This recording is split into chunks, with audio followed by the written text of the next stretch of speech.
In the beginning was fear. The fear that everything that has a body experiences once it realizes we live in a predatory universe. A universe in which absolutely everything gets to be eaten. If not by the sharp fangs of a predator, then by time itself. And fear became our god, and it began to rule over our lives, shrink our willingness to dare, and rob us of the beauty of it all.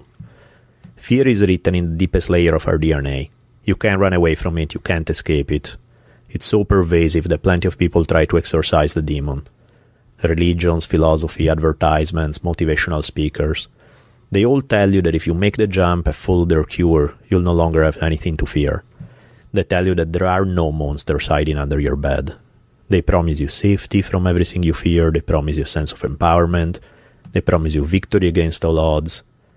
And the reality is that they are trying to sell you something.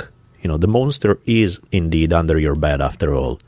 The reality is that you have every good reason to be afraid because everything you fear is on your tracks right now and will eventually catch up to you, destroy everything you loved and everything you are. So welcome to the world, motherfuckers. So shouldn't we be afraid? I mean, if this is how it is, why shouldn't we be afraid? Wouldn't it be more appropriate to scare the shitless, and rightfully so? The point is, being scared doesn't help you. Reality is uglier and harsher than anything we like to admit to ourselves, and yet it's pointless to be scared since your fear is not gonna protect you. Fear is only useful if it alerts you of a danger you can avoid, but if there's no possible way to avoid it, if it's inevitable, that will crash you no matter how hard you fight, then what's the point of being afraid? If you have no hope of survival, what's left to be afraid of? The only thing you'll succeed in doing is in spoiling this very second, when the forces that will destroy you haven't stepped on the stage yet. Yes, you will not get out of here alive, but so what? All the more reason to celebrate right here and right now.